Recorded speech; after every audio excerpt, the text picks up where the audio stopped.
പ്രിയ സജ്ജനങ്ങളെ, സദനമസ്കാരം. വിവേകാനന്ദ സ്വാമികളുടെ അമൃതവചനം തുടരുകയാണ്. ധീരനും ഉദാരനുമാവുക.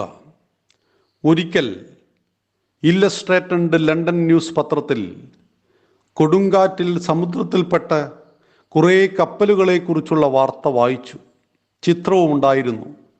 ഒരു ബ്രിട്ടീഷ് കപ്പലൊഴികെ മറ്റെല്ലാം ആ കൊടുങ്കാറ്റിൽപ്പെട്ട് നശിച്ചുപോയി. കൊടുങ്കാറ്റിൽപ്പെട്ട് മുങ്ങിപ്പോകാൻ പോകുന്ന കപ്പലിൻ്റെ ഡക്കിൽ നിന്ന് ആഹ്ലാദിക്കുന്നവരുടെ ചിത്രമായിരുന്നു അന്നത്തെ പത്രത്തിലെ പ്രധാന വിശേഷം.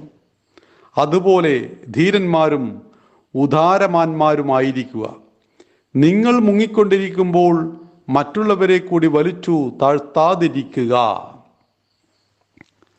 സജ്ജനങ്ങളെ, വളരെ ചെറിയ വാക്കാണ് സ്വാമിജി അമൃതവചനമായി പറഞ്ഞിരിക്കുന്നത്. പക്ഷേ വളരെ വലിയ അർത്ഥമാണ് ഇതിനുള്ളത്.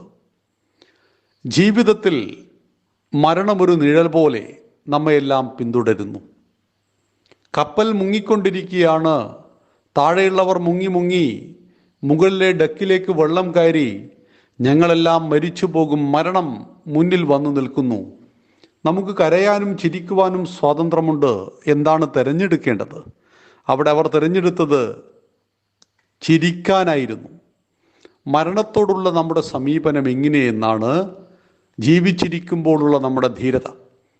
വിവേകാനന്ദ സ്വാമികൾ പലപ്പോഴും പറയുന്നുണ്ട്, ഭീരു പലവട്ടം മരിക്കുന്നു, വീണ്ടും ഭീരുവായി തന്നെ ജനിക്കുന്നു. ധീരൻ ഒരിക്കലേ മരിക്കുന്നുള്ളൂ. ഭീരുവായ ഒരു മനുഷ്യൻ പലതിനെയും ഭയന്നുകൊണ്ട്, ഭയം മരണമാണ്, എല്ലാ ദിവസവും ഭയന്ന് മരിച്ചുകൊണ്ട് പിറ്റേ ദിവസവും ഭയന്ന് മരിച്ചുകൊണ്ട് അങ്ങനെ ജീവിക്കുന്നു. എന്നാൽ ധീരൻ ഒരിക്കലേ മരിക്കുന്നുള്ളൂ എന്ന് സ്വാമിജി ഓർമ്മിപ്പിക്കുകയാണ്. ഇവിടെയാണ് നാം ധീരരായിരിക്കുക, കൂടെ ഉദാര മനസ്കരുമായിരിക്കണം. നമുക്കൊരു അപകടം വരുന്നു. ഈ അപകടത്തിലേക്ക് മറ്റൊരാളെ വലിച്ചിഴക്കരുത്. ഈ അപകടം നമ്മെ തേടി വന്നു എങ്കിൽ അതിനെ സ്വാഗതം ചെയ്യുവാനും അതിനനുഭവിക്കുവാനും നമുക്ക് ബാധ്യതയുണ്ട്. എന്നാൽ ഈ അപകടത്തിലേക്ക് മറ്റൊരാളെ വലിച്ചിഴക്കരുത് എന്ന് സ്വാമിജി ഓർമ്മിപ്പിക്കുന്നു. ഒരാൾ നല്ല മദ്യപാനിയായി. ആ മദ്യപാനം അയാളുടെ ആരോഗ്യത്തെ തകർത്തു, അയാളുടെ കുടുംബത്തെ തകർത്തു, അയാളുടെ വൈവാഹിക ജീവിതത്തെ തകർത്തു, എല്ലാം തകർത്തു.